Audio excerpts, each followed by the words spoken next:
Astaghfirullah. Bismillahirrahmanirrahim. Assalamualaikum warahmatullahi wabarakatuh.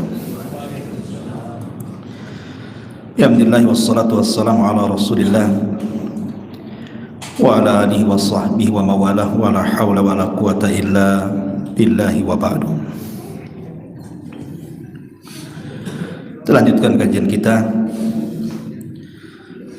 masih membahas perjalanan hidup manusia dari dunia sampai akhirat.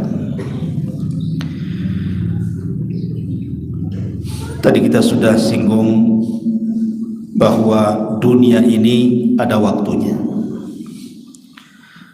Ada saat-saat di mana Allah Subhanahu wa taala akan menghancurkan alam semesta.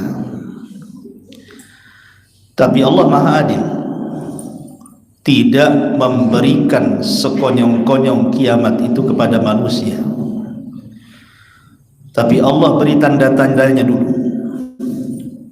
untuk diberikan kesempatan kepada manusia untuk bertobat. Ada tanda-tanda kiamat kecil, dan tanda-tanda kiamat kecil ini hampir 90% lebih setiap hari terjadi.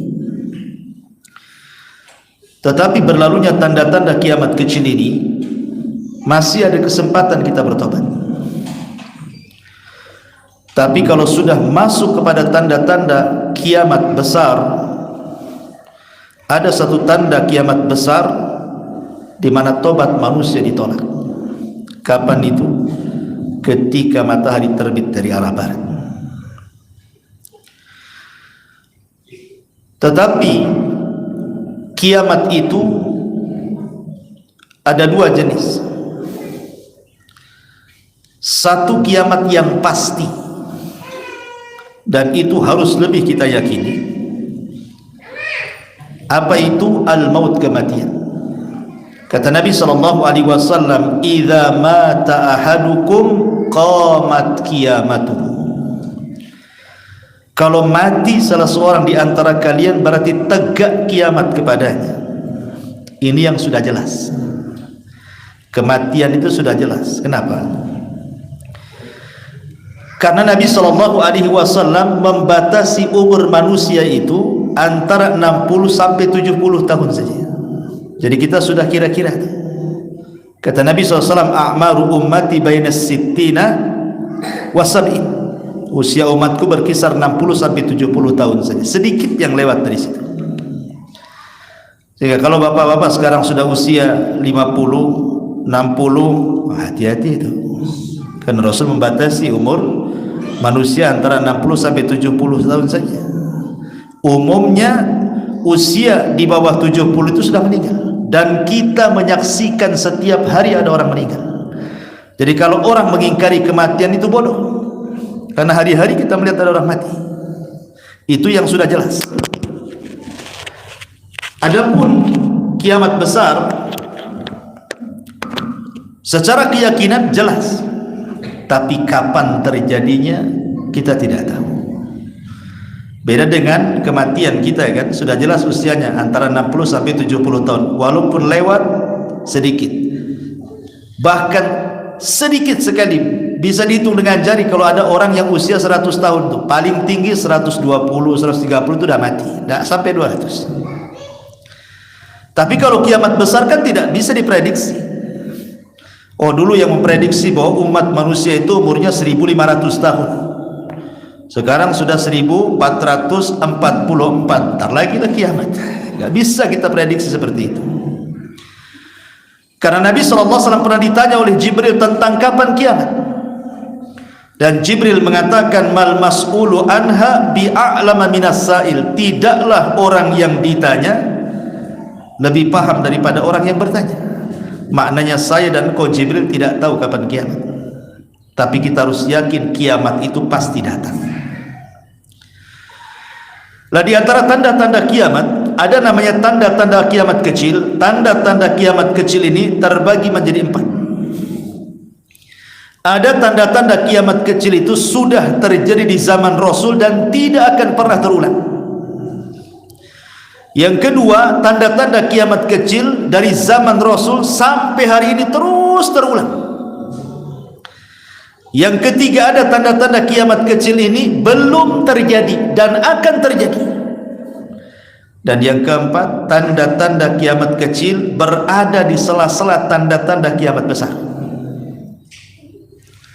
Yang pertama, tanda-tanda kiamat kecil yang sudah berlalu dan tidak akan terulang.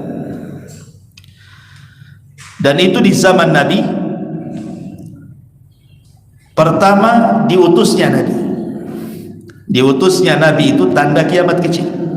Kata Rasul, ana was-sa'atu kahataini. Aku dan kiamat ini seperti ini. Kemudian beliau mengisyaratkan telunjuk dan jari tengah seperti ini, saking dekatnya. Diutusnya Rasul itu tanda kiamat. Kenapa? Karena tidak ada lagi Nabi setelah Rasulullah. Berarti dia Nabi terakhir, umatnya pun umat terakhir. Kalau sudah tidak ada Nabi, tidak ada umat lagi, kemana bumi ini? Hancur. Bukankah bumi ini untuk manusia? Kalau tidak ada manusia itu apa? Kiamatlah kan itu. Termasuk kematian Nabi juga tanda-tanda kiamat. Ataupun bulan terbelah dua. Itu sudah berlalu di zaman Rasul dan tidak akan terulang. Kemudian juga wafatnya para sahabat, itu tanda-tanda kiamat juga, dan tidak akan terulang karena tidak ada lagi sahabat. Kalaupun kita umpamanya mimpi berjumpa dengan Nabi, apa dikatakan sahabat? Enggak. Bukan dikatakan sahabat. Karena sekarang ini banyak orang ngaku mimpi Nabi, melihat Nabi dari belakang. Berarti tidak tahu seperti apa mukanya. Ya kan, setan pakai jubah kan itu. Tidak tahu. Kemudian tanda-tanda setelah Nabi SAW seperti terbebaskan Baitul Maqdis. Dan itu pernah terjadi dua kali kan. Pertama di zaman Umar bin Khattab, yang kedua di zaman Salahuddin Al-Ayyubi. Dan itu sudah tidak terulang lagi sampai hari ini. Dan nanti di akhir zaman baru akan terulang, dikuasai Al-Mahdi, Muhammad bin Abdullah Al-Mahdi Al-Muntadhar. Kemudian istifadatul mal, harta melimpah, dan ini pernah terjadi di zaman Utsman. Sampai orang nolak-nolak sedekah. Kalau sekarang nolak-nolak orang kaya sedekah. Kalau dulu orang miskin yang nolak-nolak karena sudah kaya semua. Kemudian juga terjadinya perang dua kubu kaum muslimin, antara kubu Ali dan Muawiyah, yang disebut dengan perang Siffin. Disusul dengan perang Jamal, disusul dengan perang Nahrawan, dan perang-perang begitu. Kemudian munculnya Khawarij. Kemudian munculnya air dari negeri Hijaz, dan ini pernah terjadi pada tahun 654 Hijriah. Madinah pernah gempa, keluar api dulu ya, di zaman atau di tahun 654 Hijriah yang silam. Dan ini tanda-tanda kiamat yang disabdakan Nabi. Kemudian perang melawan At-Turuk. Turuk itu bukan Turki, tentara Mongol. Dan itu pernah terjadi di zaman Daulah Umayyah, melawan orang-orang Mongol. Kemudian juga terhentinya jizyah. Nah, ini tanda-tanda tidak akan terulang. Kalaupun nanti terulang, nanti di akhir zaman ya. Kemudian yang kedua, tanda-tanda yang terus terulang dari dulu, sekarang, dan akan datang. Akan terus terulang di tanda-tanda kiamat kecil ini. Di antaranya wiladatul amati rabbataha, kalau rumah besar. Tapi ini tanda-tanda kiamat kecil. Tiga orang, di mana fitnah ini seperti qitaul lailil mudhlim, seperti ada orang yang paginya beriman, malamnya kufur, malamnya beriman, paginya kufur. Orang menjual agama murah gara-gara pernikahan, murtad. Gara-gara yang itu barang jualan ya. Dan ini terus terjadi seperti ini. Kemudian juga syuyul amni war raha, menyebarnya keamanan, ketentraman di negeri-negeri. Enggak seperti dulu. Sekarang kan enak, cari makan enak, semua serba enak. Alhamdulillah bisa kita. jangan bilang-bilang ya, akhirnya bilang-bilang. Itu malah dengarnya nggak bisa kita. Ya. Kemudian taslimul khassa, salam hanya diberikan kepada yang khusus saja. Kalau jamaah masjidnya assalamualaikum, kalau jamaah masjid. Kalau dulu di pasar itu yang banyak laki-laki, sekarang yang banyak perempuan, atau perempuan laki-laki jadi satu di situ. Suami istri jualan. Harusnya istri di rumah, suami yang cari kerja kan itu ya. Tanda-tanda kiamat juga ini. Kemudian kitmatus syahadatil haq, menyembunyikan persaksian yang benar di persidangan. Saksi lo tahu ini hak, dibilang batil, dibayar. Hakim harus memutuskan yang hak dibayar, jadi yang batil. Tanda-tanda kiamat. Kemudian juga zuhurul fuhsyi wal bukhli, tersebarnya kebakhilan di mana-mana. Kadang-kadang saya heran di beberapa tempat tuh kalau saya safar itu masih ada aja celengan di tengah jalan. Rupanya saya bilang, ngapain ini celengan di tengah jalan? Lagi bangun masjid sebelah. Jadi minta uang sama yang pengendara. Pernah lihat ya, ada celengan di tengah jalan, rupanya ada pembangunan masjid sebelahnya. Kemana orang kaya di situ? Kemana? Rupanya saya lihat tuh masjidnya baru dibangun, rumahnya bagus-bagus di sekitar situ. Bakhil, ya kan? Kemudian juga ittikhadul adamul mubala'ati bimasdaril mali. Tidak peduli dengan mencari harta, dari halal kah dari haram, yang penting kaya. Kemudian kaumun yadribuna nas bisiyatin ka'adnabil baqar. Pemimpin-pemimpin zalim menghukum rakyatnya sesukanya. Kadang-kadang tidak bersalah menangkap saja. Dibuatnya pasal karet supaya masuk sufaha. Pemimpin jahil, bai'ul hukmi, jual beli hukum, kasratus syurat, banyaknya polisi, imaratun nuqsanil aqli, pemimpin-pemimpin yang akalnya kurang. Termasuk intisaruz zina, menyebarnya zina di mana-mana. Kasratun nisa, perempuan jauh lebih banyak jumlahnya dibandingkan laki-laki. Irtikabul fahishati ala tariq, orang berzina tengah jalan gak malu. Lihat anak-anak muda pacaran, peluk-pelukan, cium-ciuman, dilihat orang gak malu lagi, padahal bukan muhrim. Ini namanya sudah tanda-tanda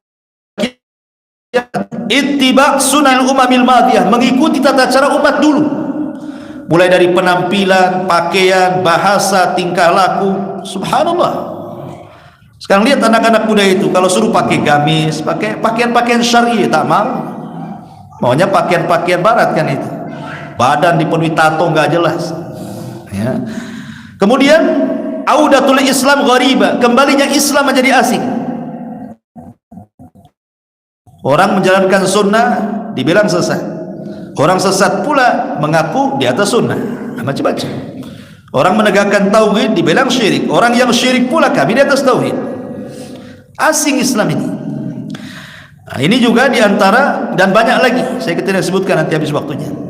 Kemudian yang ketiga, alamat belum terjadi dan akan terjadi dan pasti terjadi, seperti kembalinya Jazirah Arab menjadi subur. Sedang Jabali min Zahab belum terjadi ini. Nanti sungai Efrat akan mengering dan akan tampak gunung emas. Semua rebutan emas, tidak ada yang selamat kecuali satu orang. Di mana 3 khalifah akan berperang memperebutkan gunung emas itu, semua mati, yang selamat satu orang. Belum terjadi kan? Kemudian juga khasfun wa qadfun wa maskhun, terjadi gempa yang menghancurkan negara-negara. Nah, sekarang lihat gempa di Turki, mungkin lah kan, luar biasa gitu. Di negeri kita aja tengok, ya kan, tsunami lagi. Qadfun, hujan batu, belum terjadi. Hujan es adalah kan itu, hujan batu belum lah. Kemudian maskhun, manusia dirubah menjadi binatang. Seperti di zaman Bani Israel dulu, orang-orang yang mencari ikan dari Sabtu dirubah jadi monyet, 3 hari mati, dan akan terulang nanti. Apa yang dimaksud dirubah? Wataknya binatang atau orangnya jadi binatang? 2 kemungkinan. Kemudian fitnatul ahlas, Sarah dan Duhaimah.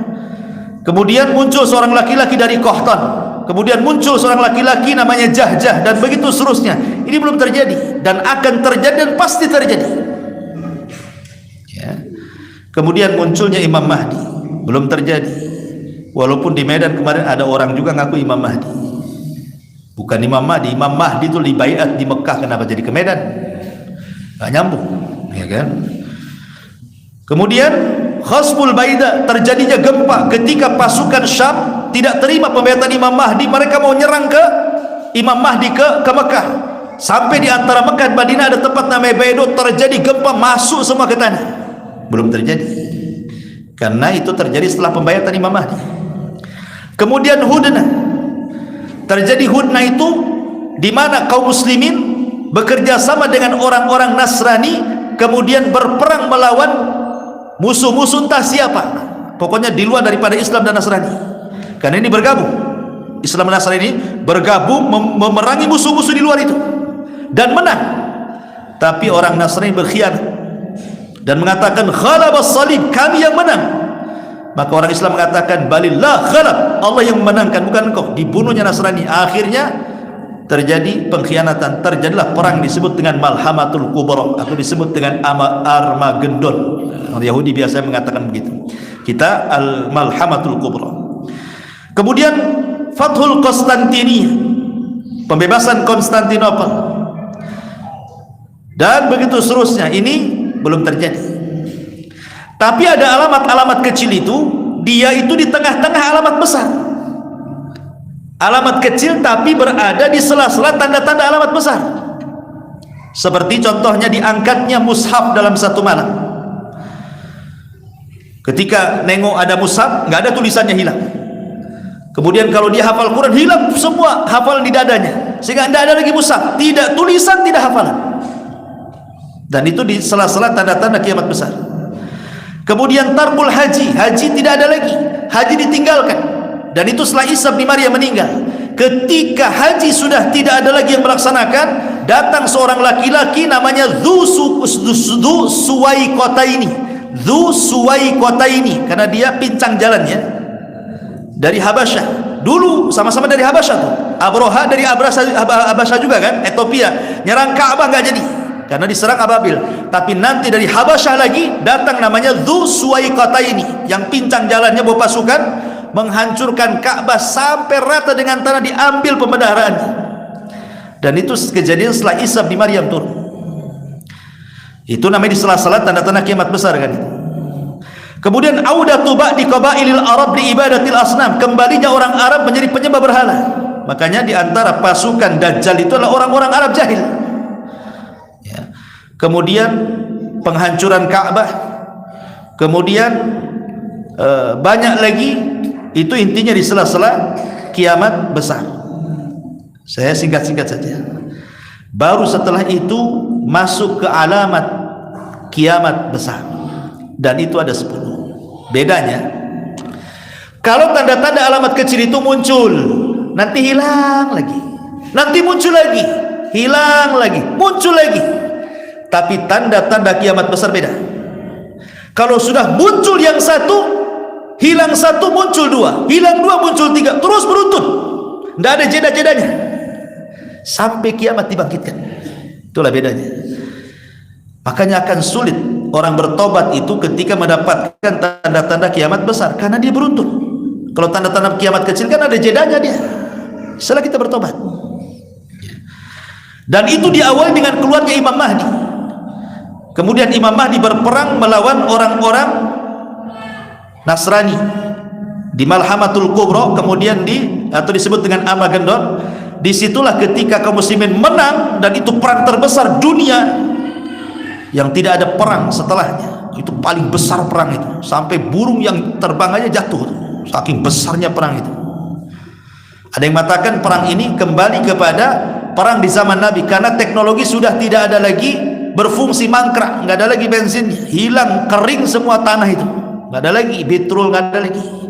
Sehingga kembali ke pedang, ke panah, ke tombak, ke kuda, ke unta, dan begitu seterusnya, ke bela diri gitu ya. Baru setelah itu khurujud Dajjal, muncul Dajjal. Dari mana muncul Dajjal? Dari negara yang mayoritas orang-orang Syiah. Mana? Iran, Khurasan.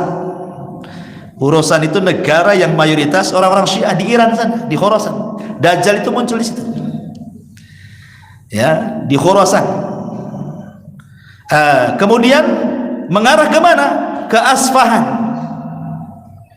Mengarah ke Asfahan. Di situ sudah ditunggu 70.000 Yahudi. Asfahan. Di mana Asfahan? Di Iran. Kemudian matinya di mana Dajjal? Di negeri yang mayoritas Yahudi. Di mana? Babul Lud. Jadi muncul di negeri yang mayoritas Syiah, meninggal di negeri yang mayoritas Yahudi. Seolah-olah ada hubung kait Syiah dengan Yahudi di sini. Muncul dari situ, mati pula dari situ. Ya. Dan Dajjal tidak lama. Awalnya ngaku orang soleh, meningkat ngaku nabi, meningkat pula ngaku Tuhan. 40 malam, 40 hari 40 malam Dajjal ini memfitnah manusia. Satu harinya sama dengan 1 tahun, hari kedua sama dengan 1 bulan, hari ketiga sama dengan 1 pekan, hari keempat dan seterusnya sampai 40 hari berikutnya sama normal. Maknanya Dajjal ini akan masuk ke daerah yang 1 harinya sama dengan setahun, 1 harinya sama dengan sebulan, 1 harinya sama dengan sepekan. Maksudnya masuk ke daerah kutub. Kan kutub kan lama-lama tuh harinya. Baru 3 hari ke daerah kutub, selepasnya ke daerah-daerah normal. Tidak ada satu tempat kecuali diinjak Dajjal, termasuk Tarempah. Jangan salah, masuk juga ke Anambas. Hati-hati rumah antum, karena tidak ada satupun tanah kecuali diinjak Dajjal. Yang tidak dimasuki Dajjal cuma 3, ya, Mekah, Madinah, kemudian Al-Quds, ya. Tapi yang hadis yang jelas adalah Mekah dan Madinah, karena dijaga malaikat, tidak bisa masuk.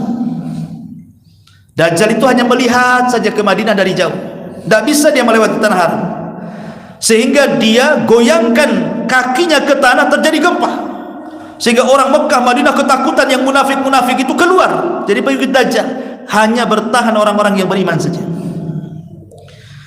Kemudian Dajjal memfitnah manusia dengan berbagai macam fitnah. Bahaya Dajjal ini.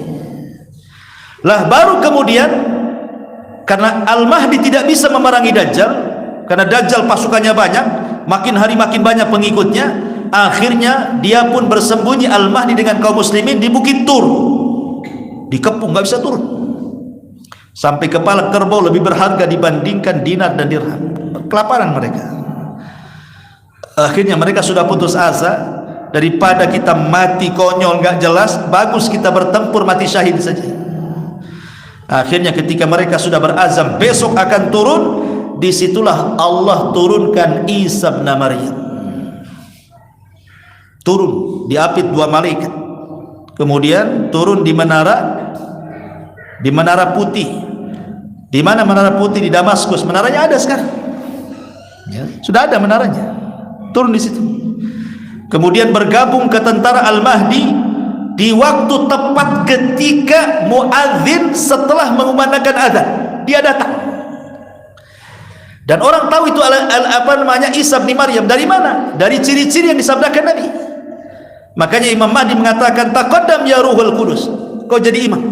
Kata Isa, tidak, setiap kaum ada imamnya, aku jadi makmum, kau jadi imam. Maka Isa pun jadi makmum mengikuti syariat Rasul, dan yang menjadi imam Al-Mahdi Al-Muntadhar Muhammad ibn Abdullah. Lah dari sini bantahan kepada orang-orang Yahudi dan Nasrani. Pertama kepada orang Yahudi yang mengatakan bahwa Isa itu sudah kami bunuh, sudah kami salib.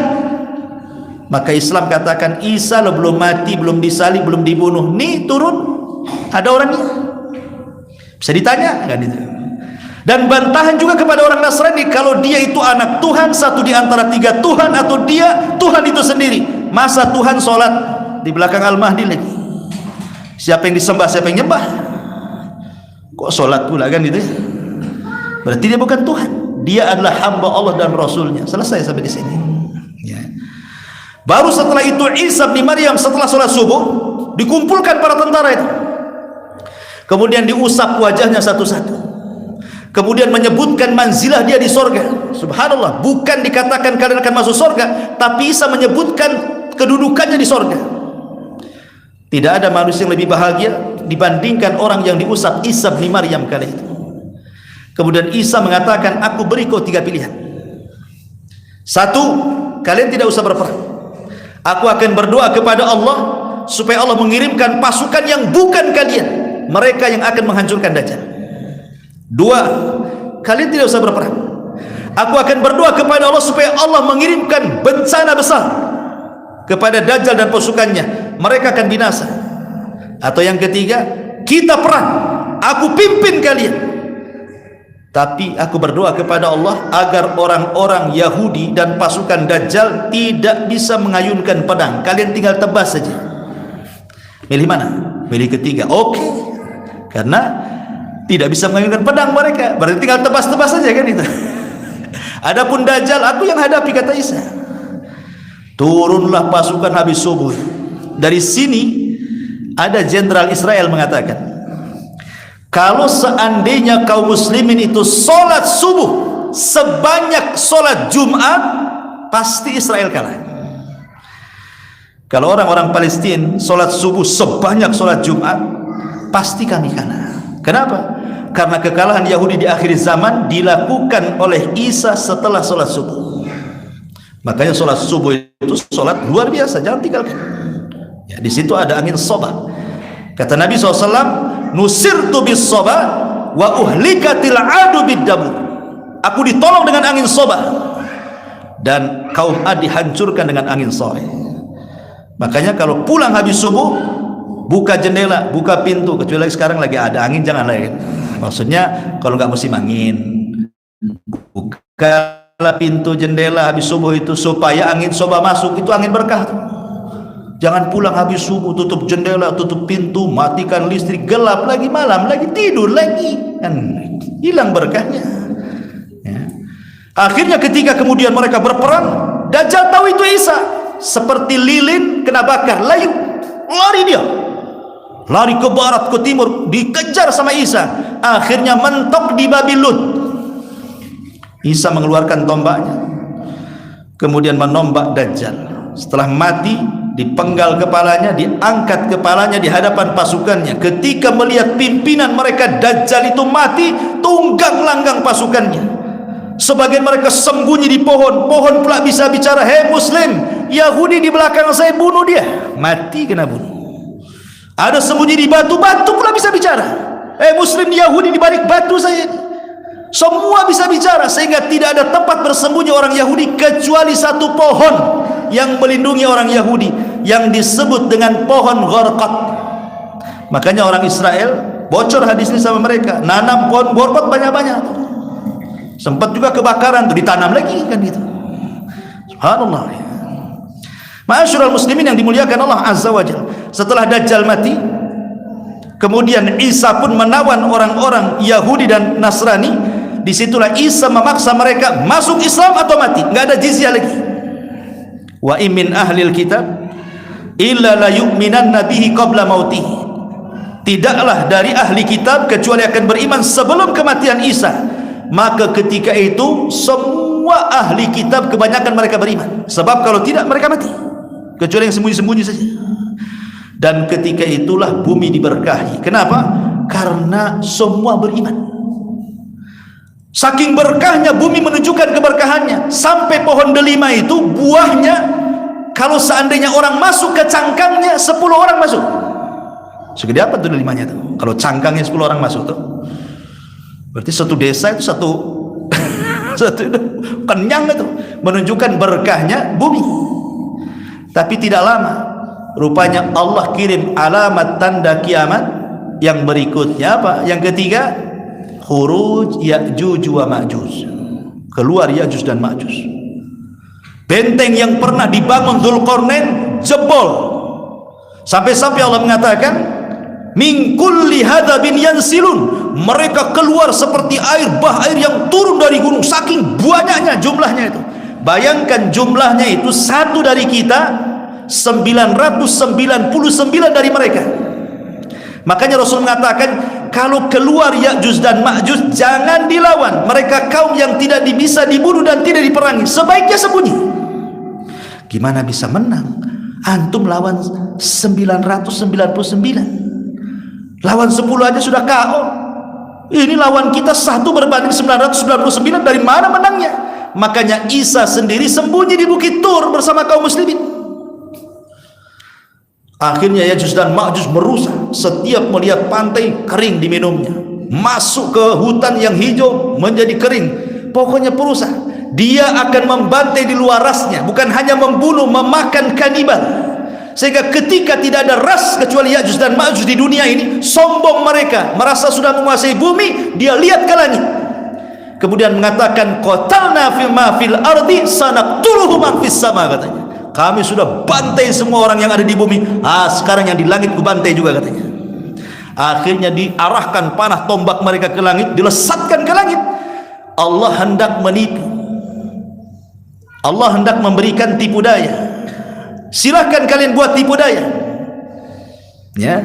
Innahum yakiduna kaida wa akidu kaida. Kalian buat tipu daya, aku pun punya tipu daya. Allah buat tipu daya, dilesatkan, disedot panah tombak itu sampai ke awan, sampai nggak nampak lagi. Kemudian Allah kembalikan, di ujung-ujungnya seolah-olah ada darah, seolah-olah mereka sudah membunuh orang-orang yang di langit, makhluk yang ada di langit itu. Padahal untuk pedaya Allah nggak ada yang mati di langit. Makin sombong. Maka Isa bin Maryam berdoa agar dikirim azab kepada mereka. Maka Allah kirim dud. Tahu dud? Dud itu ulat. Entah berapa jumlah ulat itu. Setiap Ya'juj dan Ma'juj dikirim satu ulat, kemudian menggigit tengkuknya. Satu mati, semua mati. Subhanallah. Kematian aneh. Ibaratnya nih, lampu listrik banyak di sini, ada 100 lampu nih. Kemudian stok kontaknya di sini. Jadi sekali stok kontak itu mati semua. Itu maksudnya. Paham enggak? Jadi satu mati, mati semua. Bukan azabnya Allah itu kepada Ya'juj dan Ma'juj. Akhirnya setelah Ya'juj dan Ma'juj mati, kan tidak ada tanah kecuali bangkainya. Bingung tuh gimana cara membersihkannya. Isa berdoa kepada Allah, datangkan burung sebesar unta, entah dibawa kemana bangkai-bangkai Ya'juj dan Ma'juj itu, ke laut mana, dicampakkan sana sampai bersih. Tapi tidak bersih juga. Ketika itu yang untung adalah hewan-hewan pemakan daging, gemuk mereka. Banyak bangkainya Ya'juj dan Ma'juj. Habis itu Allah kirim hujan membersihkan dan kembali lagi subur. Maka Isa kemudian sempat haji dan umrah, kemudian meninggal. Disinilah tidak ada orang haji datang Duswai kota ini menghancurkan Ka'bah. Kemudian diserang oleh kabilah Himyar, menang. Dan begitu seterusnya, panjang ceritanya. Yang jelas bahwa ketika kemudian Isa sudah meninggal, disinilah tiga tanda pertama yang berkaitan dengan bumi. Maka tanda kiamat pertengahan itu bicara langit, ya, ini yang pertama bicara bumi. Ini yang ketiga setelahnya bicara langit. Muncul dukhan. Yang Ramadan tahun kemarin tak jadi itu. Muncul dukhan, asap hitam pekat ada di langit. Semua menaungi. Kalau itu asap tersedot kaum muslimin paling pilek. Tapi kalau disedot orang kafir bisa mengeluarkan darah, kesakitan yang luar biasa. Manusia berdoa dan mengatakan, Rabbana kshif 'annal adzab inna muqinun. Ya Rabb, tolonglah singkaplah ini dukhan ini, asap tebal ini. Kami yakin akan beriman. Akhirnya Allah angkat azabnya, tak beriman juga. Ketika itulah, ketika mereka sedang nyenyak tidur di pagi hari subuh, orang beriman biasa ke masjid sholat subuh. Tapi orang kafir, munafik, orang fasik nggak bangun dia. Ketika mereka harus bangun, matahari terbit, matahari pula tak terbit. Ditunggu sampai zuhur tak terbit. Ditunggu sampai asar tak terbit. Ditunggu yang harusnya matahari terbenam, tiba-tiba muncul. Dari mana? Arah barat. Ketika itulah manusia satu dunia menangis. Yang nyembah berhala dicampakkan berhalanya. Yang maksiat berhenti maksiatnya. Yang tidak sholat. Semua orang jadi baik. Tapi apa manfaatnya? Ketika matahari terbit dari arah barat, walaupun ada campakkan berhala, tidak akan diterima. karena tobat sudah tertutup di situ. Percuma lagi. Baru setelah itu 3 hari berturut-turut matahari terbit dari arah barat, selepas itu sudah nggak ada lagi, normal kembali. Datang binatang yang disebut dengan dabatun minal ard. Tugasnya menstempel. Dia tidak merusak, dia tidak membunuh, dia tidak memfitnah agama. Tugasnya hanya stempel saja. Kalau ada orang kafir, dijedatnya di stempel, gosong. Ya. Kalau orang mukmin juga distempel, bercahaya wajahnya. Sehingga ketika itu nampak mana mukmin mana kafir, karena setiap wajahnya ada stempelnya. Dan ketika itu nama-nama manusia hilang, orang sudah tidak dipanggil nama, tapi dipanggil ya mukmin ya kafir. Mau pergi kemana Fir? Mau ke pasar Min. Itu aja, nggak tersinggung, nggak ada yang tersinggung. Tapi orang sekarang, orang kafir kita katakan kafir, yang tersinggung bukan orang kafir, orang yang mukmin yang tersinggung. Janganlah dibilang kafir, bilanglah saudara seagama, apa non muslim bahasa gitu ya. Bilang non muslim, jangan kafir, keras sekali. Yang bilang kafir loh Allah dalam Quran. Lam yakunil ladina kafaru, jelas tuh kafir. Lam yakunil non muslim, gimana itu bahasanya? Susah juga Quran mau dibilang muslim, ya. Lah setelah kemudian dabatul ardi ini hilang, mati, maka alamat berikutnya alamat kehancuran. Khasfun bil masyriq. Tiba-tiba ada gempa yang menghancurkan negara-negara yang ada di timur. Orang-orang yang ada di barat bingung, kok di timur ada gempa menghabiskan negara-negara di timur. Setelah itu disusul gempa dari negara-negara barat, hancur semuanya. Terakhir gempa di Jazirah Arab. Ini sudah 9 tanda. Gempa 3 kali. Yang terakhir keluar api tiba-tiba, negeri Yaman Aden itu belah. Muncul api dari perut bumi. Kemudian api ini makin besar, makin besar, makin besar. Kemudian dari Hijaz, Mekah dan Madinah juga sama, keluar api. Bersatulah 2 api besar ini, api Hijaz dan api Aden Yaman. Untuk apa? Digiringnya manusia. Kemana aja ini api ini berjalan. Dia tidak ditugaskan membakar manusia, tapi setiap benda yang dikenanya terbakar. Tapi kalau manusia tidak. Kalau manusia pamannya malam istirahat, maka apinya juga diam. Nanti kalau sudah siang apinya berjalan lagi. Ya nggak mungkin kita dekati api, pasti kita akan pergi, terus didorong sampai akhirnya manusia berkumpul di satu tempat namanya Syam. Syam itulah Ardul Mahsyar, tempat berkumpul terakhir manusia. Namun sebelum terjadi kiamat, Allah kirim angin yang sangat sejuk sepoi-sepoi, kemudian menerpa ketiap orang yang memiliki iman sebiji dzarah, maka akan mati. Ketika tidak ada lagi orang yang beriman dan yang hidup adalah seburuk-buruk orang manusia, maka Rasul mengatakan la taqumus sa'ah illa ala syiraril khalqi. Tidak akan tegak hari kiamat kecuali akan menghancurkan seburuk-buruk manusia. Dari sini kita tahu kiamat itu hanya dirasakan orang kafir. Orang yang beriman tidak akan terkena kiamat karena sudah mati duluan.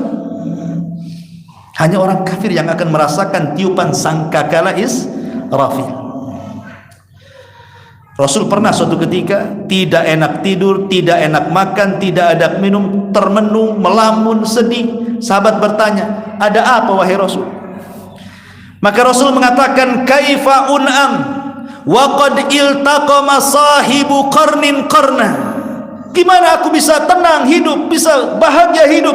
Aku sudah melihat Israfil meletakkan moncong sangkakalanya, tinggal tiup saja menunggu izin Allah Azza wa Jalla. Jadi Israfil itu sudah mulai meletakkan sangkakalanya ketika Rasul diutus. Sebelumnya tidak diletakkan. Ketika Rasul diutus mulai diletakkan. Karena Rasulullah Nabi terakhir dan umat Islam umat terakhir. Setelah itu kiamat. Ma'asyiral muslimin yang dimuliakan Allah Azza wa Jalla, setelah kemudian berlalu tanda-tanda kiamat besar, kemudian berlalu tanda-tanda kiamat tanda-tanda kiamat kecil, kemudian tanda-tanda kiamat besar. Disinilah terjadi kiamatul kubra. Idza zulzilatil ardu zilzalaha. Apabila bumi digempakan sekali gempa. Allah nisbatkan zilzalaha, ada haknya di situ. Allah tidak mengatakan idza zulzilatil ardu zilzalan, tidak, tapi Allah katakan idza zulzilatil ardu zilzalaha. Ha ini kata ganti, dhamir dalam bahasa Arabnya. Kembali ke mana? Kembali ke bumi. Artinya gempa dinisbatkan kepada bumi, maknanya satu bumi gempa. Kalau gempa sekarang di Turki gempa, di kita tidak. Di kita gempa, negara lain tidak. Tapi nanti kiamat itu gempanya dinasabkan ke bumi, artinya satu bumi gempa. Kalau satu bumi gempa mau pergi kemana? Mau menyelamatkan kemana? Gempa semua, hancur semua. Idza zulzilatil ardu zilzalaha. Dan Allah mengatakan al-qari'atu mal qari'ah.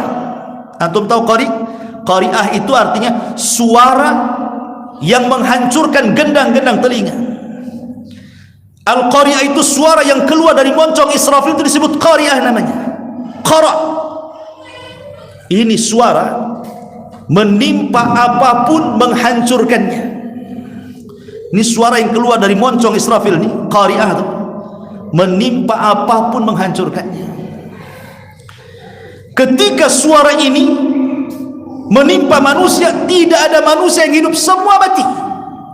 Dan yang pertama mati adalah orang yang sedang memperbaiki kolam untuk tempat minum untanya. Itu yang pertama dengar mati. Habis itu seorang wanita yang di jalan, kemudian merambat kemana-mana, mati semua. Jin mati, malaikat mati. Ketika itulah Allah hancurkan sehancur-hancurnya. Langit digulung, bumi dihancurkan, bintang dijatuh-jatuhkan, air laut diluapkan. Apalagi di dunia ini sudah hancur kayak gini. Berapa lama? 40. Abu Hurairah tidak menyebutkan 40 hari, 40 bulan, 40 tahun. Pokoknya jarak tiupan yang pertama ke tiupan yang kedua 40, kata Abu Hurairah. Abu Hurairah 40 tahun, kata Abu Hurairah, fa'abaitu, aku enggan menjawabnya. 40 bulan Abu Hurairah, fa'abaitu, aku enggan menjawabnya. 40 hari wahai Abu Hurairah, fa'abaitu, aku enggan menjawabnya. Pokoknya 40, bisa 40 hari, bisa 40 bulan, bisa 40 tahun. Itulah hari di mana dunia, alam semesta dihancur-hancurkan Allah. Hancur lebur. Langitnya, buminya, alam semestanya. Semua hancur. Kecuali makhluk-makhluk yang dikecualikan tidak hancur. Seperti apa? Ruh. Ruh tidak akan hancur. Ruh, kalau dia seorang mukmin diletakkan di Iliyin. Kalau ruhnya orang kafir diletakkan di Sijin. Kemudian yang kedua, tulang ekor manusia tidak akan hancur. Walaupun tidak bisa dilihat kecuali oleh alat pembesar atau alat-alat khusus. Tapi tulang ekor manusia tidak akan hancur. Karena manusia akan dibangkitkan dari tulang ekornya. Walaupun kecil tidak bisa dilihat. Tidak akan hancur. Ya, termasuk sorga tidak akan hancur. Dan ada makhluk-makhluk yang Allah tidak hancurkan saat terjadi kiamat selama 40 itu. Ketika manusia mati, jin mati, malaikat mati, maka Allah memanggil malakul maut dan mengatakan, man baki? Ada yang masih hidup? Kata malaikat maut, ada. Jibril, Mikail, Israfil. Kalau gitu cabut nyawa 3 malaikat itu. Karena ini pemimpin malaikat. Pemimpin malaikat itu 4. Jibril ketuanya, kemudian Mikail, Israfil, malakul maut. Ini pemimpin malaikat. Ini yang masih hidup. Ketika Allah bertanya kepada malaikat maut, man baki, siapa yang tersisa? Jibril, Mikail, Israfil. Cabut nyawa mereka. Akhirnya dicabut semuanya. Kemudian datang lagi menghadap Allah, man baki, siapa yang tersisa? Kata malakul maut, tidak ada illa abdukal fakir, kecuali hambamu yang fakir ini. Kalau gitu mati kau, katanya. Mati juga dia. Enggak ada yang hidup. Manusia mati, jin mati, malaikat mati. Disitulah Allah Subhanahu wa taala berfirman, limanil mulkul yaum. Limanil mulkul yaum. Milik siapa dunia ini? Milik siapa alam semesta ini? Tidak ada yang jawab. Siapa yang jawab? Malaikat mati, jin mati, manusia mati. Akhirnya Allah jawab sendiri, lillahil wahidil qahar. alam semesta ini milik yang satu yang maha perkasa dan maha kuasa, maliki yaumiddin. Itulah makna daripada surah Al-Fatihah itu, maliki yaumiddin, raja di hari kebangkitan. Maliki yaumiddin, limanil mulkul yaum, milik siapa kerajaan ini? Lillah, milik Allah, Al-Wahid yang Maha Esa, Al-Qahar yang Maha Perkasa. Baru setelah itu Allah bangkitkan Israfil untuk meniup sangkakala kedua kali. Maka Israfil meniup sangkakala kedua kalinya, disitulah disebut dengan Yaumul Ba'thi wan Nusyur, hari di mana manusia dibangkitkan.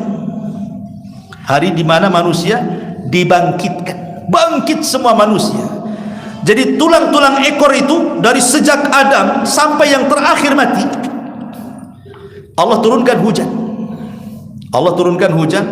Air hujan itulah kemudian menembus setiap tulang ekor semua manusia yang hidup sejak zaman Adam sampai yang terakhir mati. Tiba-tiba dari tulang ekor itu tumbuh seperti kacang tumbuh, jadi manusia lagi. Tulangnya kembali, dagingnya kembali, tapi masih mati. Kemudian Allah katakan, wa alqat ma fiha wa takhallat. Kami angkat jasad-jasad di dalam bumi itu, dilempar ke permukaan. Wa akhrajatil ardu athqalaha. Kami keluarkan beban-beban berat bumi, maksudnya manusia-manusia, sehingga jasad bergelimpangan di mana-mana. Dan itu sudah Allah ganti bumi yang kita pijak dengan bumi mahsyar, yauma tubaddalul ardu ghairal ardi. Pada hari kami hancurkan bumi dan kami ganti bumi dengan bumi yang baru. Bumi yang baru itu tidak seperti bumi lama, tapi bumi padang mahsyar, bumi ini juga yang kita pijak, cuman dibentuk dengan bentuk yang berbeda. Kalau sekarang bumi yang kita pijak itu ada yang meninggi, ada yang merendah, ada bukit, ada gunung, ada lembah. Nanti ketika Allah hancurkan sehancur-hancurkan bumi ini, kemudian Allah hamparkan, Allah hempaskan sehingga rata, sudah tidak ada lagi bukit, tidak ada lagi gunung, tidak ada lagi lembah, semua rata dan warnanya putih tepung, seolah-olah tidak pernah ada orang berbuat dosa lagi di situ. Dan tidak ada maklam, tidak ada tanda. Tidak ada tanda mana desa, mana kecamatan, mana kelurahan, mana kabupaten, nggak ada lagi. Nggak ada lagi tanda-tanda jalan, nggak ada lagi, semua putih. Sehingga tidak bisa mengklaim ini kapling saya. Mana surat kaplingnya? Nggak ada, karena putih semua. Disitulah manusia, ma'asyiral muslimin yang dimuliakan Allah Azza wa Jalla. Allah katakan di dalam Al-Quran, wa idzan nufusu zuwizat. Apabila ruh-ruh dilesatkan dari tempat-tempatnya, iliyin, semua ruh keluar. Dari sijin semua ruh keluar, kemudian masuk ke jasadnya masing-masing tanpa tertukar. Enggak ada, kamu salah badan, enggak. Ya badannya di situ, ruhnya di situ. Disitulah manusia dibangkitkan oleh Allah Subhanahu wa taala. Yuhsyarun nas yaumal qiyamah khufatan uratan ghurlan buhman. Dibangkitkan telanjang, tidak pakai pakaian, tidak pakai sandal, kembali tidak dikhitan, dan tidak membawa harta satupun di badan. Lalu apa yang disombongkan? Semua sama. Mau presiden bangkit, menteri bangkit, tukang ojek bangkit, sama. Telanjang, nggak pakai sandal, kembali tidak dikhitan, tidak bawa harta di badan. Itulah yang disebut dengan hari kebangkitan. Ma'asyiral muslimin yang dimuliakan Allah Azza wa Jalla. Ketika itu manusia tidak lagi berpikir kepada siapapun. Ketika itu manusia tidak berpikir kepada siapapun. Dia tidak ingat bapaknya, tidak ingat ibunya, tidak ingat pasangan, tidak anak-anaknya. Bingung. Yauma yafirrul mar'u min akhi wa ummihi wa abi wa sahibatihi wa bani likulli imri'in minhum yauma idzin sya'nun yughni. Orang lari dari saudaranya, lari dari pasangannya, lari dari ibu bapaknya, lari dari anaknya. Orang sibuk masing-masing. Aisyah ummul mukminin radhiyallahu anha bertanya kepada Rasul, "Rasul, kalau kami para wanita telanjang, bagaimana aurat kami?" Saking malunya Aisyah radhiyallahu anha ngomong itu. Lalu enak kali laki-laki memandang aurat kami kelak pada hari kebangkitan. Kata Rasul, "Ya Aisyah, sesungguhnya Hari itu hari yang sangat besar. Orang tidak mungkin mikir orang lain. Ketika itulah Allah contohkan dengan dua binatang. Pertama Allah contohkan dengan laron. Tahu laron? Laron itu kalau ada lampu datang berkerumun dia di situ. Itu laron namanya.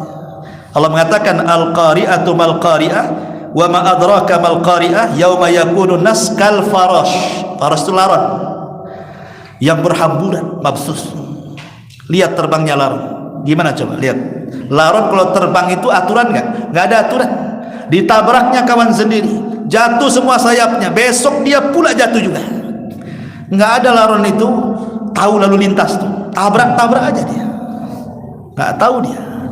Kemudian yang kedua, kal jaradil muntashir, seperti belalang yang terbang. Apa maksudnya? Kenapa Allah mengistilahkan dengan dua binatang ini saat kebangkitan manusia? Saat manusia pertama bangkit, Allah istilahkan dengan laron. Karena orang itu bingung, yang dari timur ke barat, yang dari barat ke timur, utara ke selatan, bingung, lari semua ke sana kemari, nggak ingat siapapun. Seperti laron, nggak jelas, lari sana lari sini. Kecuali orang-orang yang beriman, mereka akan diam di tempat dibangkitkan di situ. Adapun orang-orang kafir, mereka mengatakan, ya wailana, man ba'atsana mim marqadina. Dalam surah Yasin, celaka kami, siapa yang membangkitkan kami ini? Kami sudah tidur enak, dibangkit-bangkitkan pula. Bingung mereka. Dijawab oleh orang-orang yang beriman dan mengatakan, orang-orang yang beriman, ketika orang kafir mengatakan ya wailana man ba'atsana mim marqadina, orang-orang yang beriman mengatakan hada ma wa'adar rahman wa sadaqal mursalun. Ini janji Allah, sudah benarlah apa yang dijanjikan para rasul kepada kami. Makanya orang-orang yang beriman sedikit tenang. Di sampingnya keluarga-keluarga yang beriman masih berkumpul di sekitar situ. Walladzina amanu thumma walladzina amanu wattabatum walladzina amanu thumma, gimana itu ayatnya? Dulu lupa. Dan orang-orang yang beriman kemudian diikuti keimanannya kepada keluarganya. Alhaqna bihim dzurriyyatahum. Kami kumpulkan yang beriman itu. Jadi minimalnya ketika dikumpulkan mereka kumpul. Tapi orang kafir ngacir sana sini. Baru setelah itu ada panggilan di satu titik, maka mereka diistilahkan kal jarad, seperti belalang. Baru aturan. Pamannya ada panggilan sebelah sana, semua bergerak ke sana. Makanya Allah istilahkan yang kedua dengan kalimat al-jarad, seperti belalang. Sebab kalau belalang bersama koloninya, itu kalau terbang ada aturannya. Lain dengan laron nggak ada aturannya. Maka kemudian ada panggilan di satu titik sehingga Allah mengatakan dalam sebuah ayat tentang panggilan ini, fatawalla anhum yawma yad'u da'i ila syai'in nukrin khusya'an absaruhum yakhrujuna minal ajdasi ka'annahum jaradun muntashir. Maka berpalinglah engkau Muhammad dari mereka pada hari ketika menyeru malaikat mengajak mereka kepada satu tempat, maka mereka pun terbelalak mata-mata mereka ketika mereka keluar dari kuburan-kuburan mereka seakan-akan belalang yang berterbangan. Mulailah mereka ke satu titik. Nah, itulah titik, itulah disebut padang mahsyar. Disitulah manusia berkumpul. Di padang mahsyar itulah manusia dikumpulkan. Lah ketika orang itu dibangkitkan kemudian lari ke sana kemari menuju titik panggilan itu, entah berapa jaraknya kita tidak tahu. Wallahu a'lam, Allah yang tahu. Tapi semua orang mengarah ke titik itu. Jaraknya berapa kilo, berapa mil, Allahu a'lam. Disinilah terjadi kesulitan yang hebat bagi manusia. Kenapa? Karena ada yang senang ketika dia mendatangi panggilan itu, dia pakai kendaraan. Orang-orang yang suka berkorban di dunia kan, maka boleh jadi mungkin korbannya itu jadi tunggangan dia untuk menuju ke satu titik itu. Tapi ada juga yang berangkat, subhanallah, dengan jalan kaki. Yang lebih parah lagi, berjalan dengan kepalanya yang berjalan, kakinya di atas untuk mendapatkan panggilan itu. Coba Anda bayangkan, berjalan pakai kepala itu bagaimana caranya? Sampai dalam sebuah hadis itu dijelaskan, ya Rasulullah, Kaifa yusyarul kafiru ala wajhihi yaumal qiyamah? Wahai Rasul, bagaimana orang kafir dikumpulkan dengan berjalan di atas wajah mereka pada hari kiamat? Macam mana orang bisa berjalan dengan wajah? Qala, maka Rasul mengatakan, alaysa alladhi amshahu ala rijlaihi fid dunya qadiran ala an yamshiyahu ala wajhi yaumal qiyamah? Maka Rasul menjawab, bukankah yang membuatnya berjalan dengan kedua kaki di dunia, Allah mampu membuat manusia berjalan dengan kedua kaki, maka Allah lebih mampu lagi membuat dia berjalan dengan wajahnya. Dia berjalan dengan wajahnya ke satu titik yang entah berantah jauhnya. Cukup sampai di sini? Tidak. Ada juga yang kemudian terseok-seok jalannya dia, ya, terseok-seok itu, miring-miring jalannya. Itu yang poligami tak adil tuh, miring-miring dia jalan itu. Hati-hati. Ya, orang yang nggak adil poligami kan miring itu jalannya. Coba miring-miring itu gimana jalannya tuh? Kapan sampainya tuh? Ya. Ada juga yang kemudian mukanya tuh gak ada dagingnya, tulang semua. Itulah orang yang suka minta-minta. Ada juga kecil, badannya tiba-tiba seperti semut, sementara orang-orang segede luar biasa sehingga dia harus melangkah. Bayangkan, kita balapan dengan semut, satu langkah semut udah berapa langkah? Jadi ada yang dibentuk seperti semut badannya, terseok-seok karena takut diinjak orang besar. Siapa mereka? Al-mutakabbirun, orang-orang yang sombong. Sebagaimana Nabi SAW mengatakan, nanti pada hari kiamat, yusyarul mutakabbiruna yaumal qiyamah amthala dzarrin. Orang-orang yang sombong merasa besar di dunia, Allah kecilkan badannya seperti semut. Itu untuk datang ke panggilan itu tak lama dia. Luar biasa ikhwannya. Ataupun ada orang dibutakan, buta matanya. Coba bayangkan orang buta jalan cemana, cuma nabrak-nabrak kan gitu. Dibutakan matanya, seperti Allah mengatakan, wa man a'rada an dzikri fa inna lahu ma'isyatan dhanka wa nahsyuruhu yaumal qiyamati a'ma. Orang-orang yang berpaling dari peringatanku, maka mereka akan disempitkan kehidupannya di dunia dan Allah butakan pada hari kiamat. Buta dia jalan tuh menuju ke panggilan itu. Subhanallah. Macam-macam orang itu berjalan ke panggilan itu. Dengan sulitnya ketika sampai di satu titik itulah, maka mereka harus berdiri lama di situ. Berapa? 50.000 tahun. 50.000 tahun berdiri. Tidak ada makanan, tidak ada minuman, tidak boleh duduk, tidak boleh baring, berdiri 50 tahun di situ. Apa semua 50 tahun? Tidak. Yang 50 tahun itu maksudnya orang kafir. Orang-orang yang beriman tergantung hisabnya. Kalau dia tanpa hisab dan adab, direct masuk surga lah ya. Kalau dia mungkin hisabnya mudah, ya tidak lama. Kalau hisabnya sulit, ya agak lama sedikit. Tapi bagi orang kafir munafik jelas 50.000 tahun di situ. Matahari didekatkan, keringat bercucuran, yang tenggelam sampai satu lutut, ada yang sampai pusar, yang tenggelam dengan semua badannya, tergantung amalannya. Ya. Maka disebutkan dalam hadis, tudna syamsu yaumal qiyamah. Pada hari kiamat matahari dekatkan, karena ketika terjadi kiamat besar itu ikhwan, semua bintang jatuh. Yang tidak jatuh cuma dua, matahari dan bulan, gak akan jatuh. Allah mengatakan wa jumi'a syamsu wal qamar, matahari dan bulan akan dijadikan satu. Padahal di hari-hari biasa mustahil matahari ketemu bulan, bulan ketemu matahari. Gimana caranya ketemu? Yang satu pergi, yang satu muncul. Tapi nanti kiamat dua makhluk akan jadi satu, tidak jatuh. Itulah yang akan di atas kepala 1 mil. Bayangkan logika ya. Sekarang Allah letakkan matahari itu tepat di porosnya. Bergeser saja dari poros yang mendekat ke bumi, terbakar bumi. Menjauh sedikit saja dari bumi, beku bumi. Tapi Allah paskan tempatnya di situ, sehingga tidak terlalu mendekat, sehingga tidak terbakar, tidak pula menjauh sehingga kedinginan kemudian beku.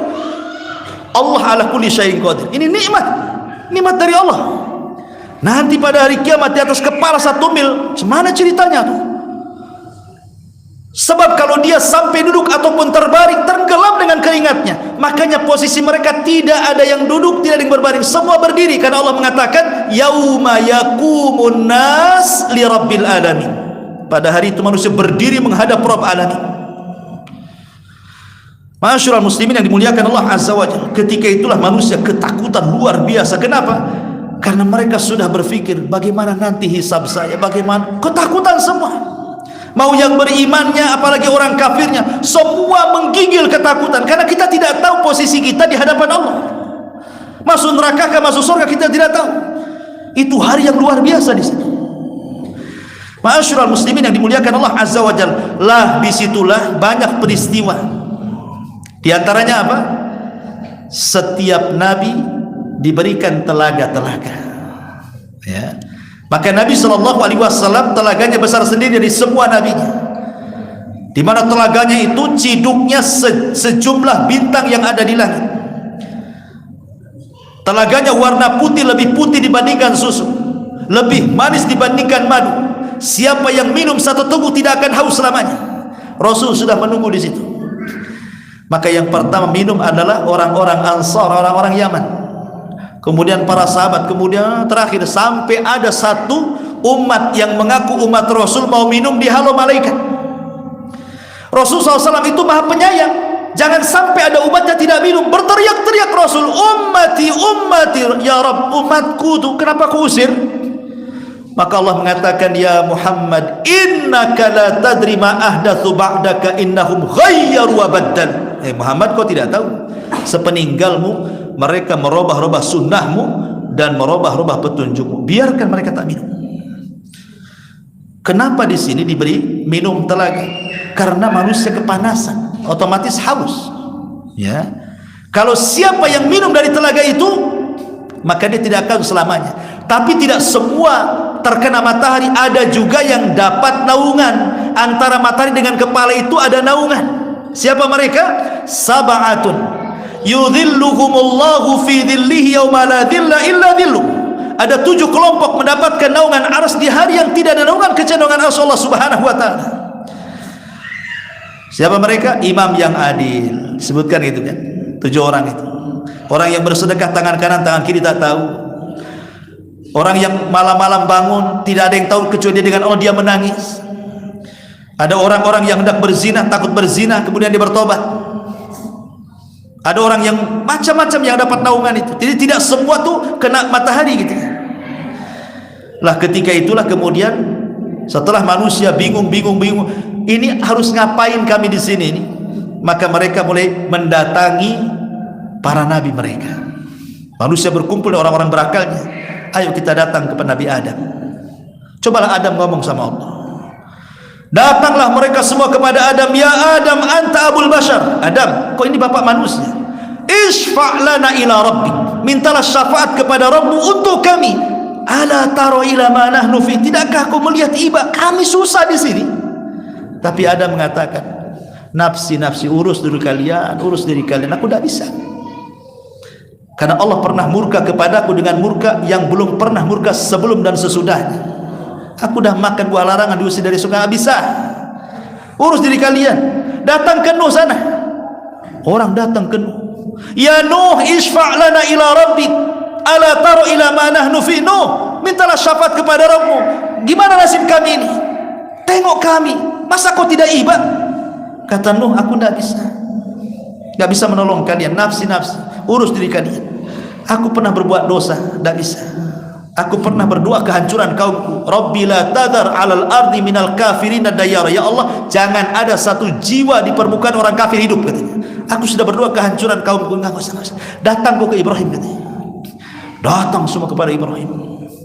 Ya Ibrahim, anta khalilur rahman, isfa' lana ila rabbik. Ala tara ila ma nahnu fi. Hai Ibrahim, minta syafaat kepada Rabb. Tidakkah kau iba melihat kami? Maka Ibrahim mengatakan, nafsi, urus diri kalian. Aku tidak bisa, karena aku pernah berdusta dengan 3 kali dusta.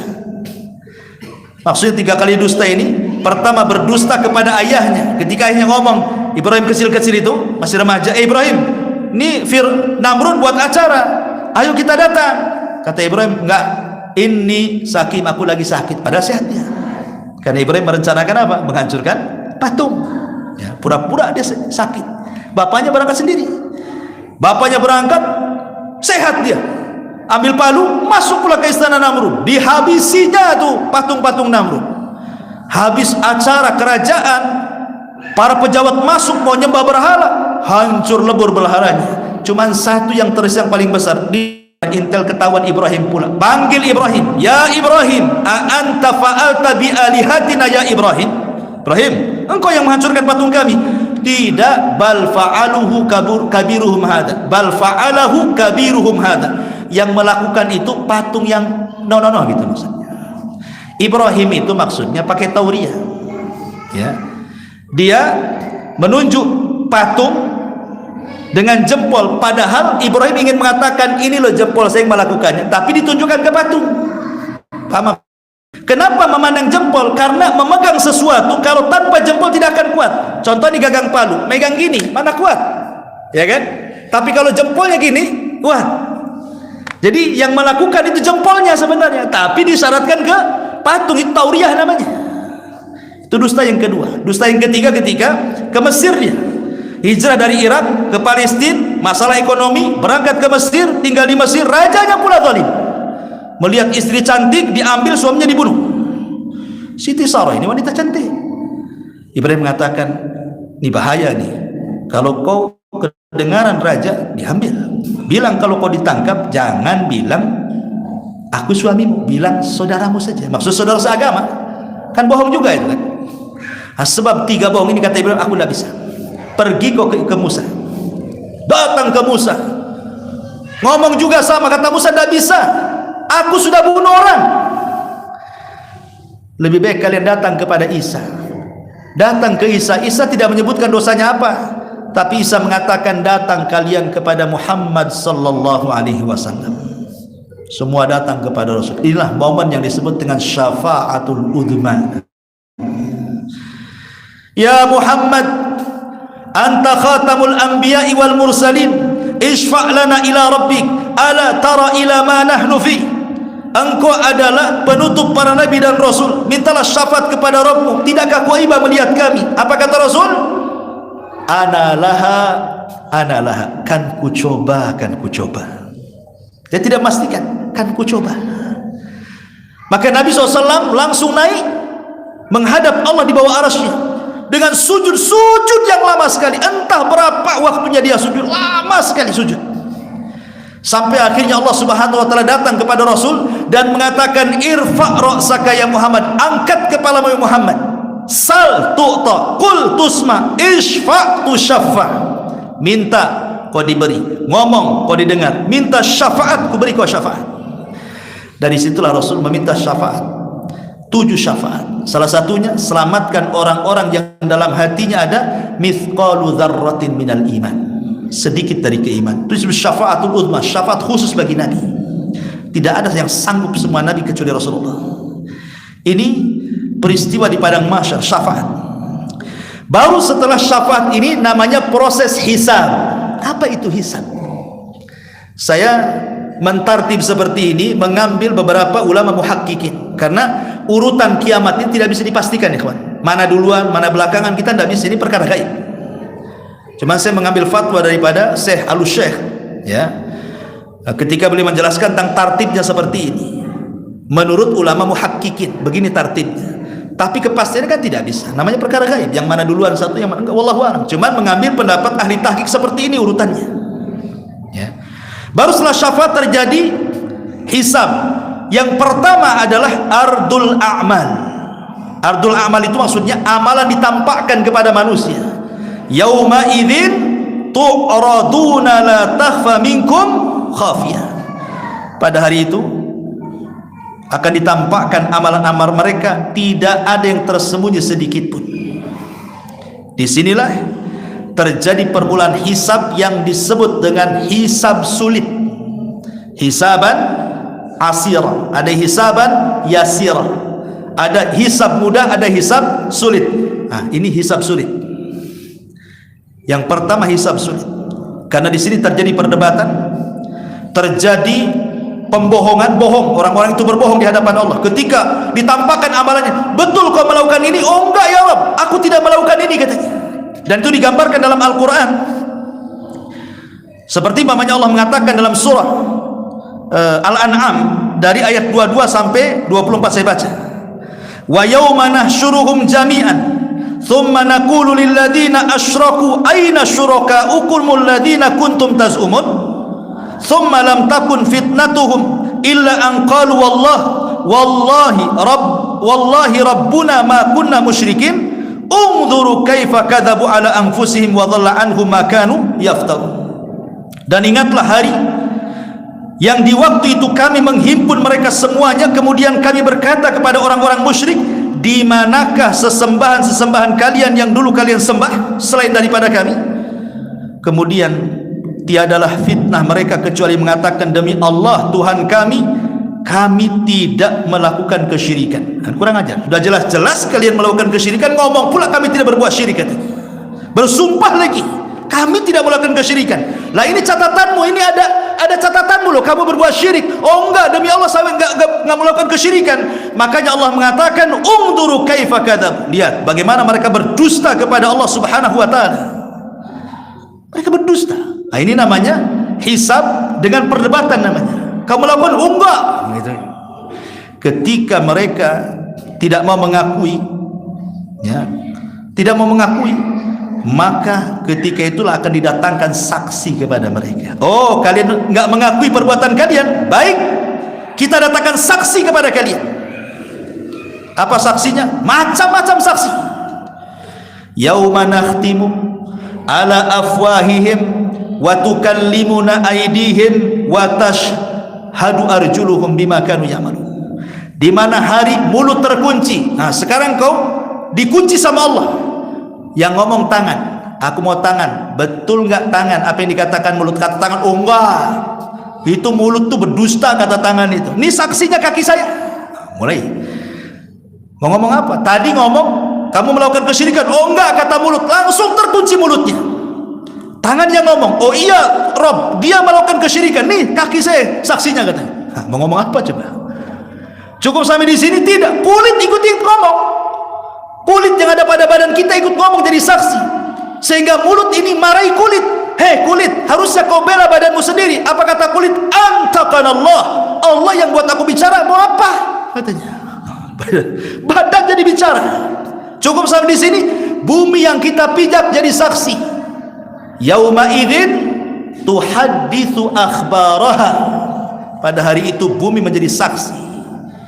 Mulut bisa mengatakan aku tidak berzina, catatan mengatakan berzina. Mulut mengatakan tidak minum khamr, catatan mengatakan khamr. Dan begitu seterusnya dari dosa-dosa. Ketika mulut dikunci, bumi pula bicara. Oh iya ya Rabb, betul pada hari ini, tahun ini, bulan ini dia menginjak sebelah sini, dia mabok di bawah pohon ini katanya. Mau apa lagi? Malaikat jadi saksi. Semua jadi saksi. Sekarang apa yang bisa keluar dari permasalahan ikhwan? Cari lawyer, lawyer pun butuh saksi. Butuh lawyer itu. Siapa lawyer penghebat itu? Nah, dia juga butuh lawyer. Lawyernya butuh lawyer. Lawyernya lain butuh lawyer lagi. Tapi siapa yang bisa menghadapi pengadilan Allah? Kalau pengadilan manusia, bisalah kita bayar lawyer, saksi palsu, bayar hakim sana sini, lolos. Di hadapan Allah itu betul-betul pengadilan adil. Siapa yang bisa lolos dari pengadilan Allah? Ma'asyiral muslimin yang dimuliakan Allah Azza wa Jalla. Nah, ini namanya hisaban yasira, hisaban asira, hisab yang sulit. Kalau sudah berdebat dengan Allah, kata Nabi SAW, man nukisha halak. Siapa yang mendebat Allah, hancur dia. Karena sudah mendebat Allah. Kata Allah, kamu lakukan, oh enggak, itu mendebat namanya, hancur dia. Tapi hisaban yang kedua disebut hisaban yasira, hisab yang mudah. Dia tidak mendebat Allah. Ditanya, kamu berzina? Ya, saya berzina. Kamu nyolong? Kamu mencuri? Ya. Korupsi? Iya. Mabuk? Iya juga. Iya. Dia nggak bantah. Ini disebut hisaban yasira. Itu pun yang ditanyakan dosa-dosa kecil, dan sebagian dosa besar diampuni oleh Allah. Jadi yang ditanyakan itu yang kecil-kecil tuh. Ketika dia mengiyahkan yang kecil-kecil, kata Allah, sudah ku ampuni yang lainnya katanya. Luar biasa. Man satara musliman satarahullahu yaumal qiyamah. Siapa yang menutup aib seorang muslim, Allah tutup aib dia pada hari kiamat. Sudah. Kalau sudah ia yang ngakui, selesai dah. Sudah ku ampuni kamu dan semua dosa-dosa yang lain sudah aku ampuni. Hisab mudah tuh. Lah ketika itu apa yang terjadi? Allah Subhanahu wa taala terbangkan catatan amal manusia, diterbangkan. Ma'asyiral muslimin yang dimuliakan Allah Azza wa Jalla, ketika catatan itu kemudian diterbangkan, maka Allah Subhanahu wa taala meminta agar mengambil catatannya masing-masing.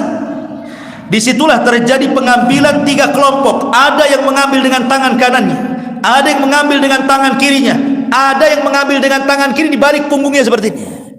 Ya. Karena manusia terbagi 3, ada mukmin, ada kafir, ada munafik. Dan yang paling buruk munafik, karena sebenarnya dia kafir. Munafik itu sama dengan kafir, cuman bedanya di dalam kaum muslimin dia ngaku Islam, padahal dia kafir. Manusia terbagi menjadi 3 kelompok di situ. Ma'asyiral muslimin yang dimuliakan Allah Azza wa Jalla. Kemudian setelah dipegang catatannya nih, maka Allah suruh baca. Orang-orang yang mengambil dengan tangan kanannya, dengan bangganya dia mengatakan, ha umuqra'u kitabiyah. Oh, baca, baca punya saya, kata. Bangga dia, tahu isinya baik. Ya kan? Orang-orang kafir mereka mengatakan, ya wailatana ma li hadzal kitab la yughadiru saghiratan wala kabiratan illa ahsaha. Orang-orang kafir mengatakan, wahai celaka kami, kitab apa ini yang tidak meninggalkan yang kecil ataupun yang besar, melainkan semua dicatat. Ini apa-apaan katanya, kecil-kecil pun dicatat katanya. Dia ngomong begitu. Ya. Ma'asyiral muslimin yang dimuliakan Allah Azza wa Jalla, maka ketika kemudian semua sudah nampak tuh siapa yang mengambil dengan tangan kanan, tangan kiri balik punggung, dan mereka sudah tahu isi catatannya, maka Allah Subhanahu wa taala bentangkan timbangan. Seandainya langit dan bumi diletakkan di timbangan itu masih kurang, saking besarnya timbangan itu. Dan apa yang ditimbang? 3 perkara yang ditimbang. Pertama al-amal, yang kedua al-amil, yang ketiga as-suhuf. Pertama amalannya, yang kedua orangnya, yang ketiga catatannya. 3-tiganya ditimbang. Adapun amalannya, di dunia amalan itu sifatnya hissi, tidak tampak kan? Kata Nabi SAW, kalimatani khafifatani ala lisani thaqilatani fil mizani habibatani ala rahmani subhanallah wa bihamdihi subhanallahil azim. 2 kalimat ringan di lisan, dicintai Ar-Rahman, berat dalam timbangan, subhanallah wa bihamdi subhanallahil azim. Di sini dikatakan berat dalam timbangan kan? Tapi kan ini hissi, sesuatu yang bukan hissi, maknawi, tidak nampak beratnya kan? Baru nampak nanti setelah ditimbang. Ya, baru nampak. Setelah ditimbang baru nampak itu beratnya. Kemudian juga badannya. Sampai-sampai Rasul mengatakan, innahu la ya'tir rajulu al-azim as-samin yaumal qiyamah la yazinu indallah janaha ba'udah. Nanti di hadapan timbangan itu seorang laki-laki besar sekali. Pas masuk ke timbangan, beratnya tidak lebih dari seekor lalat katanya. Kalau memang badan gemuk itu memberatkan timbangan, banyak-banyak makan nanti, pagi, siang, sore, malam, habis bangun lagi.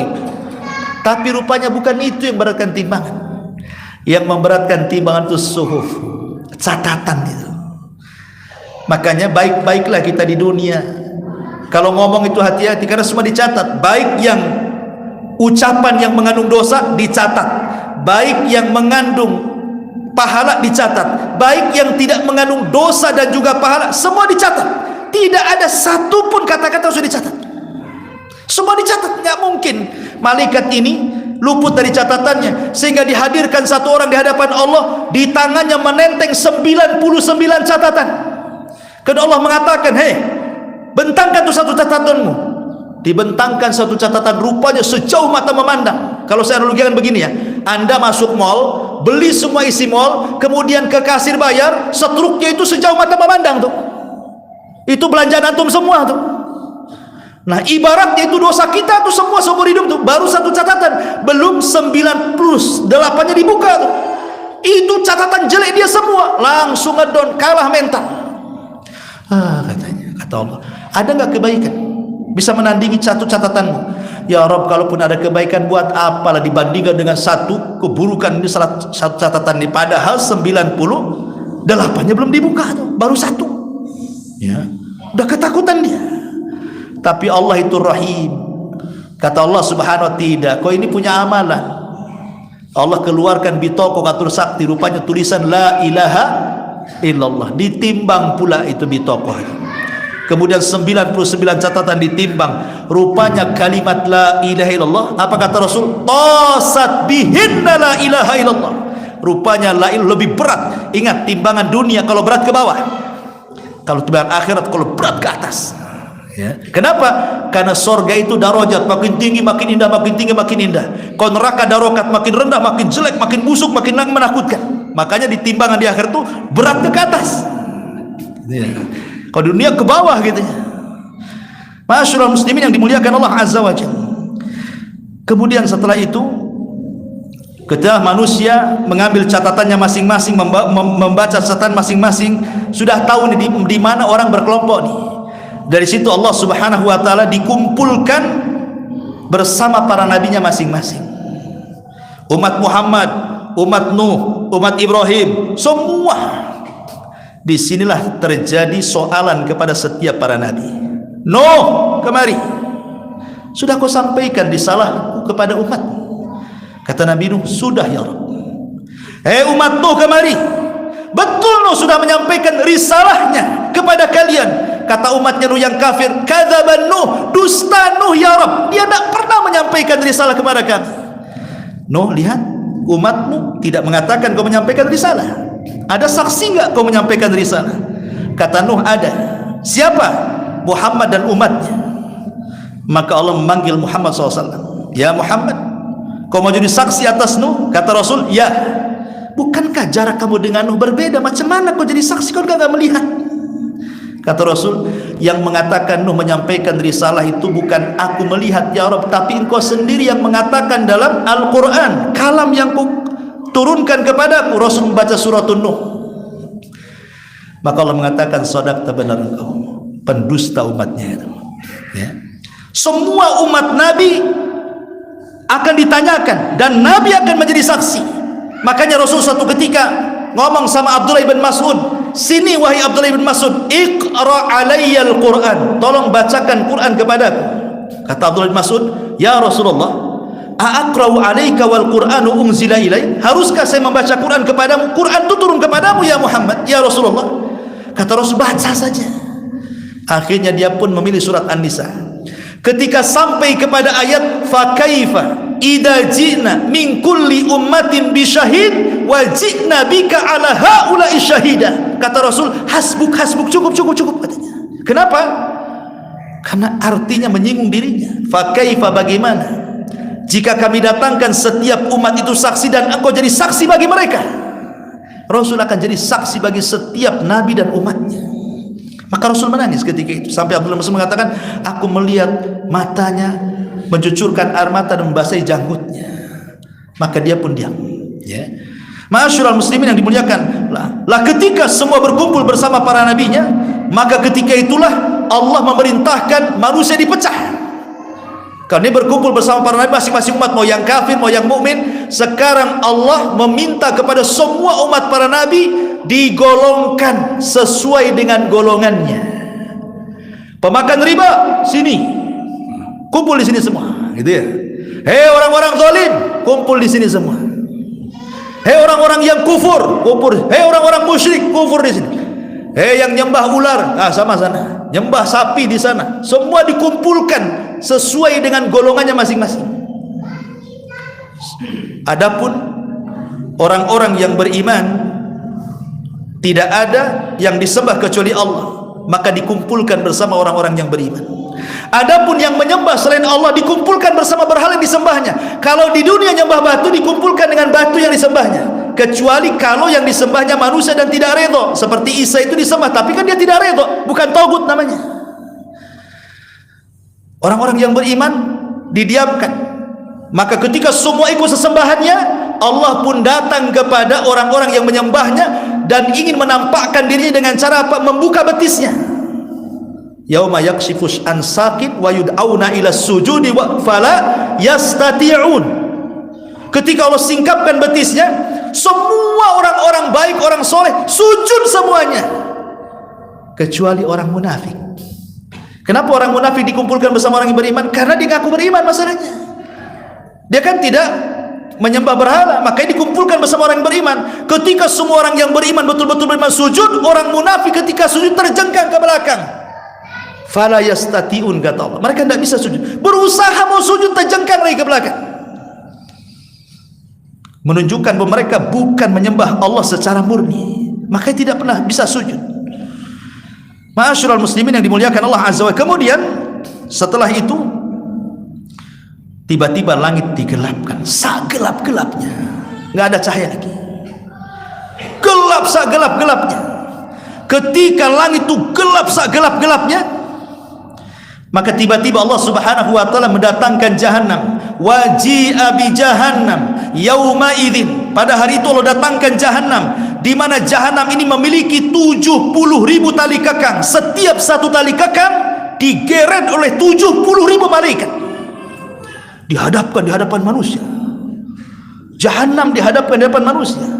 Ketika itu Allah Subhanahu wa taala letakkan titian di atasnya. Wa in kuntum illa wariduha. Kalian harus melewati titian itu yang bawahnya Jahannam itu. Semua pasti melewatinya. Wa in kuntum illa wariduha, kata Allah. Maka ketika sudah gelap gulita di hadapannya Jahannam, di sini Allah Subhanahu wa taala mulai memberikan cahaya. Orang-orang musyrik, orang kafir itu dah langsung masuk neraka, dia enggak ada cerita. Hanya orang yang beriman dan orang munafik saja yang ada depan titian itu. Kemudian Allah berikan cahaya. Semua Allah berikan cahaya, tergantung amalannya. Ada yang cahaya sebesar gunung, ada cahayanya seperti pokoknya macam-macam. Ya tergantung amalannya. Ada yang besar sekali cahayanya, ada yang kecil, ada yang redup. Ada paling kecil cahayanya di jempol kaki, kecil. Jadi kalau melangkah itu sudah, dia cahaya di jempol saja, jempol kaki. Akhirnya orang-orang munafik sengaja diberikan cahaya. Ketika orang-orang munafik di dunia yukhadi'unallaha walladzina amanu wa ma yakhda'una illa anfusahum wa ma yashurun. Mereka menipu Allah dan orang-orang yang beriman, tidaklah mereka sedang menipu, padahal mereka menipu mereka sendiri. Nanti di sini tidak ada tipu-tipuan. Ketika orang munafik mulai berjalan di titian, padam cahayanya. Datang orang yang beriman dari belakang. Kata orang munafik, tunggu, aku ikutlah cahayamu. Di akhirat nggak bisa dia main tipu-tipuan. Kata orang yang beriman, enak saja, cari lagi di belakang cahayamu, katanya. Maka di belakang, nengok ke belakang, ada dua dinding. Di depannya nampak rahmat, tapi belakangnya azab. Rupanya ketika masuk ke dinding, terjerembab masuk ke neraka dia. Sekarang bisa menipu Allah dan orang-orang yang beriman? Tidak bisa. Kama tadinu tudan. Sebagaimana kau munafik di dunia, sekarang Allah yang menipu kalian di akhirat. Al jaza min jinsil amal. Ketika semua manusia sudah menyeberang, atau sebelumnya titian ini ada namanya kisos. Kisos orang kafir dengan orang kafir, kisos orang yang beriman dengan orang kafir, kisos antar binatang sampai binatang yang bertanduk, yang suka nanduk nanti tanduknya dicopot, diletakkan ke yang suka ditanduk. Kemudian Allah mengatakan, tanduk sebagaimana dan seberapa Anda ditanduk. Akhirnya tanduk-tandukanlah binatang itu. Terjadi hisab juga itu binatang itu. Tetapi binatang itu hanya sebatas itu saja, kisos saja. Setelah terjadi kisos, Allah mengatakan kuni turaba, jadilah kalian tanah. Orang-orang kafir yang melihat binatang jadi tanah berteriak, ya wailana, ya wailana, celaka kami, katanya. Kenapa kami tidak jadi tanah saja seperti binatang itu? Nggak bisa, manusia tidak mungkin jadi tanah, ya.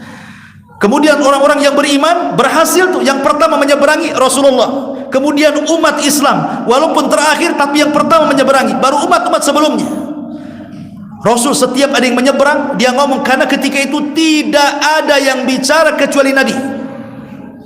Nabi menyeberang di ujung titian mengatakan, Allahumma salim salam, ya Allah selamatkan umatku, ya Allah selamatkan umatku. Setiap ada yang menyeberang, begitu Rasul ngomong. Ada yang selamat, subhanallah. Ada yang seperti kilat sudah sampai di sana.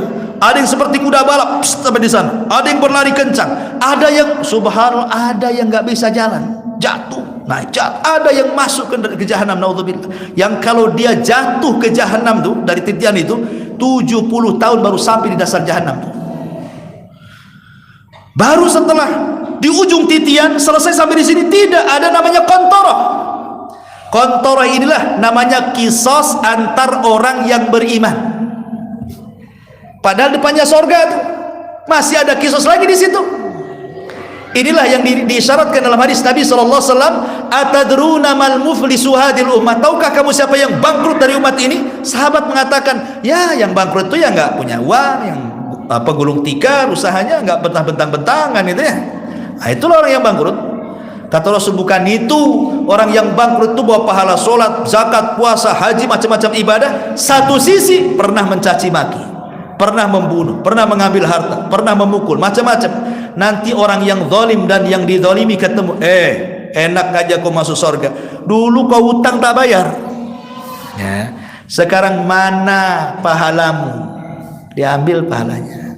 Datang, dulu kau gibah aku, kau gak tahu aja, kau aku tahu sekarang kau gibah aku, mana pahalamu? Satu-satu ngambil pahala, habis pahala yang didolimi masih datang. Mana pahalamu? Kau dolim sama saya, habis pahalaku udah nggak ada lagi. Nggak apa-apa, aku punya dosa, ambil. Bangkrut, pahala habis, dosa pula ditanggung. Itu namanya kalau jual itu modal habis, utang banyak namanya. Tekor dia, itulah bangkrut. Ketika itu orang-orang yang selamat mulailah mereka bergerak di pintu-pintu sorga. Kata Rasul, sayati alaikumuz zaman kadhidum minaz ziham, akan datang zamannya orang berdesak-desakan di pintu sorga. Ini yang selamat-selamat ini, sudah saringan semua tuh, tidak bisa masuk sorga, padahal mereka sudah divonis masuk sorga. Para nabi, orang soleh, para sahabat di situ semua tidak bisa buka pintu sorga. Kenapa? Karena yang bisa membuka pintu sorga cuma Nabi. Nabi SAW langsung maju, mengetuk pintu sorga. Assalamualaikum ya Ridwan. Waalaikumsalam warahmatullahi wabarakatuh ya Muhammad. Siapa engkau? Saya Muhammad. Kata Ridwan, aku diperintah Allah jangan membuka pintu kecuali kau yang minta. Baru dibuka. Setelah pintu sorga dibuka yang 8 itu, masing-masing pintu sorga ada penyeru. Ya ahlas salat, hei ahli salat. Bukan itu pintunya, ini. Ya ahlas saum, hei tukang puasa. Ini loh pintu-pintu royan di sini. Yang haji, hei tukang haji sini. Yang sedekah di sini, yang jihad di sini, birrul walidain di sini. Masing-masing sesuai dengan pintunya. Abu Bakar bertanya Rasul, ada enggak orang yang dipanggil dari 8 pintu? Kata Rasul, ada. Mudah-mudahan engkau ya Abu Bakar, katanya. Abu Bakar dipanggil dari semua pintu, semua masuk ke dalam sorga, pintu ditutup.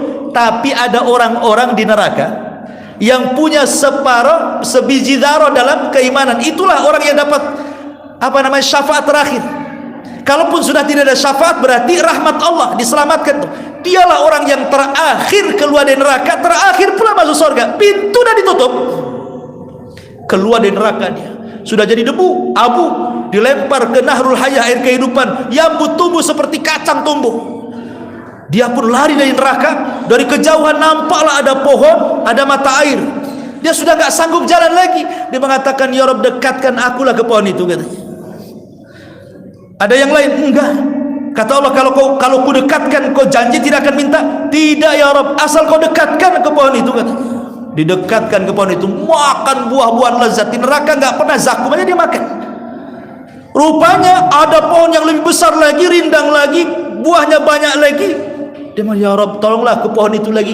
Lah tadi kan ngomong kau tidak akan minta lagi, ini terakhir ya Rabb. Didekatkan ke pohon yang kedua. Rupanya dari pohon yang kedua ini, di depannya pintu sorga. Ya Rabb, boleh nggak saya dekatkan ke pintu itu, katanya. Terakhir janji, ya. Sampai pintu saja, ya, katanya. Sampai pintu, nampak dari celah-celahnya surga. Ya Allah, masukkan aku ke surga. Ya Allah, masukkan surga.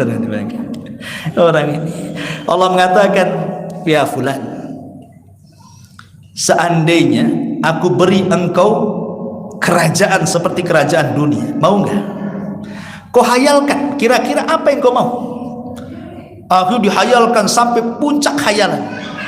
Akhirnya Allah Subhanahu wa taala berikan 10 kali lipat dari hayalannya. Ketika dibuka pintu sorga, seolah-olah dia yang pertama masuk. Saking nikmatnya. Paling terakhir tuh, seolah-olah dia pula yang pertama masuk katanya. Lupa semuanya. Aku yang pertama masuk ini katanya. Subhanallah kan. Saking nikmatnya. Pertama masuk, dia pun diberi hidangan apa? Kabidil hut. Ini yang pertama dimakan. Hatinya ikan paus. Paus sorga dengan paus dunia beda. Ini kan paus sorga. Itu kabidil hut. Itulah yang pertama dimakan. Kemudian air jahe, zanzabil. Orang Jawa bilang wedang jahe. Tapi wedang jahenya bukan wedang jahe Jawa. Ini sorga. Kata Abdullah bin Abbas itu, persamaan sorga dengan dunia sebatas nama.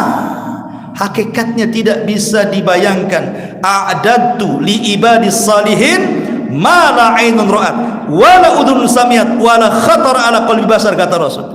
Kenikmatannya tidak pernah dilihat mata, didengar telinga, terlintas pun tidak bisa.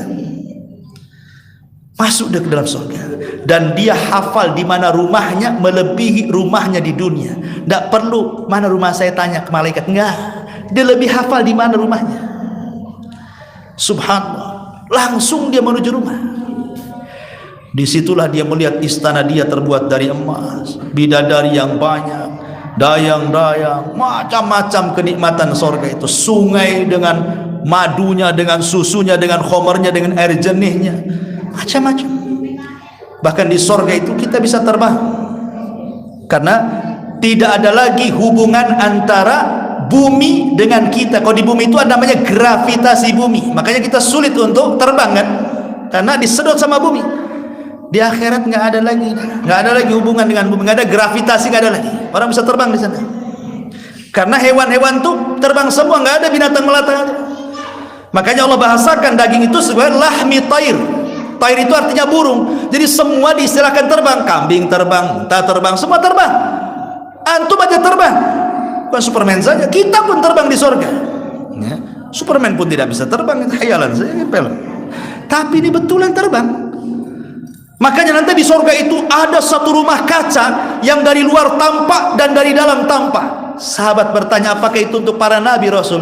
Bukan. Walaupun indah, bukan untuk para nabi. Lalu untuk siapa Rasul itu? Rumah cantik kaca di atas di surga. Karena kalau bisa ke kamar itu semua pemandangan nampak. Ingat, rumah mahal itu bukan karena bangunannya, terkadang karena view-nya. Lihat tuh di villa-villa, berapa harga rumah, tapi karena di puncak kan gitu, di Bogor sana kan, mahal dia harganya miliaran. Kalau bangun rumah paling tidak sampai 100, tapi karena di villa di puncak, yang mahal itu view-nya, bukan rumahnya. Tahu manusia itu semakin tinggi suka, makanya banyak orang yang meningkat rumah karena enak di atas itu. Makanya dibuat satu kamar di atas sana, kita bisa terbang, nampak tuh dari situ pemandangan surga. Untuk siapa ini Rasul? Kata Nabi SAW, itu liman ada masyam, orang yang suka puasa sunnah. Wa at'amat ta'am, orang yang suka masih ngasih makan. Ya. Wa atobal kalam, orang yang kalau ngomong lembut. Ya. Dan orang-orang yang sholat malam ketika manusia tertidur. Kalau engkau bisa melakukan 4 perkara, dapatlah kau kamar itu katanya. Tiketnya tuh lah. Ya, jadi jam berapa ini? Udah ya, insyaallah kita lanjutkan. Suara pun suara. Ini dulu, saya baca dulu. Tunggu ya, saya baca dulu, baru kita jawab. Iya. Bismillah. Assalamualaikum warahmatullahi wabarakatuh. Waalaikumsalam. Nanti pada tanda kiamat yang berperang kembali di zaman batu. Akan tetapi kita hidup sekarang ini semakin maju zamannya, semakin canggih teknologi. Bagaimana penjelasan Ustaz? Iya kan belum jadi. Nanti kalau seandainya Allah keringkan bumi, tak ada lagi petrolnya itu, nggak ada lagi minyak buminya. Cuman bensinnya udah mahal sekarang. Sekarang udah mau ke listrik lagi. Susah sekarang, ada susah mobil tuh ya. Premium udah nggak ada, naik pertalite. Jadi pertalite hilang, naik pertama. Pertama hilang pakai apa lagi? Ya, pakai minyak tanah lagi. Ke bawah lagi. Nanti habis. Kalau udah habis pakai apa? Nggak ada yang terbang lagi. Ya, nggak ada lagi. Bisa saja, ini kan salah satu penafsiran ulama seperti itu, bawakan kembali ke zaman batu kan itu. Ya, tapi kita juga tidak bisa, karena ini kan Ini diambil istimbat. Kenapa kembali ke zaman batu? Karena ketika Nabi SAW menjelaskan tentang tentang masalah perang Armageddon itu, Malhamatul Kubra. Kenapa disebut Malhamatul Kubra? Malhamah itu perang, malhamah itu daging dari lahmun. Lahmun itu bahasa Arabnya daging, lahmun. Kubra itu besar, maksudnya karena saking berkecamuknya perang itu sampai daging itu terburai ke langit, ya kan? Itu tidak mungkin dilakukan kecuali perang bacok-bacokan, ya kan? Kecuali perang bacok-bacokan baru terhambur-hambur ke langit. Ya bisa juga kena bom ya terhambur juga, bisa juga kan itu ya. Logikanya kan bisa juga masuk. Tapi dalam hadis itu dijelaskan bahwa ketika para sahabat ini sudah membebaskan Konstantinopel dengan takbir, ya, dengan takbir, tidak dengan perang, dengan takbir, jatuh kota. Kemudian mereka mendengar ketika mereka sudah meletakkan aslihatahum inda syajarati zaitun, ketika mereka meletakkan pedang-pedang mereka di pohon zaitun, begitu lafadznya. Kenapa di sini Rasul suyufahum, pedang-pedang mereka di pohon zaitun? Kenapa bahasanya tidak senjata, tapi mengarah ke pedang-pedang? Sehingga ketika itu sudah tidak ada senjata, yang ada ya pedang, tombak, panah. Nah, itulah istimbat dari riwayat itu sebenarnya. Sehingga akan kembali ke zaman batu. Wallahu alam, ini kan perkara gaib. Ya bisa terjadi, bisa ya, bisa tidak kan gitu. Yang jelas bahwa kaum muslimin akan berperang itu saja. Selesailah urusan. Beriman di situnya. Maaf Ustaz bertanya, bagaimana caranya memantapkan niat dalam beribadah karena Allah, bukan karena surganya Allah? Ya. Beribadah itu karena tiga. Pertama karena takut, yang kedua karena harap, yang ketiga karena cinta. Cinta tengah-tengahnya, jantungnya itu cinta. Takut itu sayap kanan, harap itu sayap kiri. Kalau sudah ada jantung, ada dua sayap, terbang kita. Tapi kalau ada jantung sayapnya satu, yang ngepek-ngepeknya miring lah. Jadi pertama cinta. Memang sholat kalau dicintai nggak terpaksa. Ya memang saya cinta sholat, senang jadinya, ada khusyuk dia. Kayak kita ini cinta sama perempuan. Zaman dulu kan ada istilah lautan ku seberangi, gunung ku daki, hutan ku jelajahi. Apa lagi bahasanya? Kuburan ku lewati. Gak takut orang cinta, karena suka, dia gak takut apa-apa. Yang penting ketujuan. Itu kalau cinta. Coba kalau cinta kayak gitu diberikan kepada Allah, kan mantap tuh ya. Ketika ibadah di atas cinta, mantap dia. Yang kedua takut sholatnya nggak diterima, nanti masuk neraka, maka diperbaiki sholatnya tuh. Takut kalau puasa nggak diterima, dimantapkan puasanya. Yang ketiga harap supaya rajin lagi. Ini siapa yang melakukan ini pahalanya, siapa yang melakukan ini pahalanya, ini surganya, ini nikmatnya. Mengharap kita makin lagi semangat. Ibaratnya gini, besok kau kerja sama saya gaji kau dengan gaji yang besar. Contoh umpamanya Rasul mengatakan apa? Siapa yang membaca qul huwallahu ahad 10 kali dalam sehari semalam, maka dibangunkan satu rumah di surga, kata Nabi. Siapa yang membaca qul huwallahu ahad, Allahus samad, lam yalid wa lam yulad wa lam yakul lahu kufuwan ahad 10 kali dalam sehari semalam, bunyalahu baitun fil jannah, akan dibangunkan satu rumah di surga. Masalahnya gini, kalau saya kasih kunci rumahnya Ustaz Hasan, mau nggak saya kasih kunci rukonya Ustaz Hasan di sana? Tapi kau baca qul huwallah 1000 kali, kira-kira dibaca nggak malam tuh? Dibacalah, dapat ruko.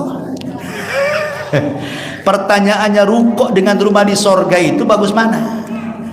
Ya bagus rumah di sorga. Lah kenapa nggak baca qul 10 kali, kok malah baca qul 1000 kali mau rumah? Aneh di sini. Berarti ketika diiming-imingi dapat rumah sekian, kan makin semangat. Lah itulah makanya ada harapan di situ. Kalau kasih surga ini dibuat harapan supaya melambung kita makin semangat, dibuat takut supaya jangan meremehkan, dibuat cinta supaya makin khusyuk, gitu maksudnya. Itu disebut arkanul qalbi, rukun-rukun ibadah hati. Ya. Kalau syarat ya ikhlas dengan ittiba. Baik.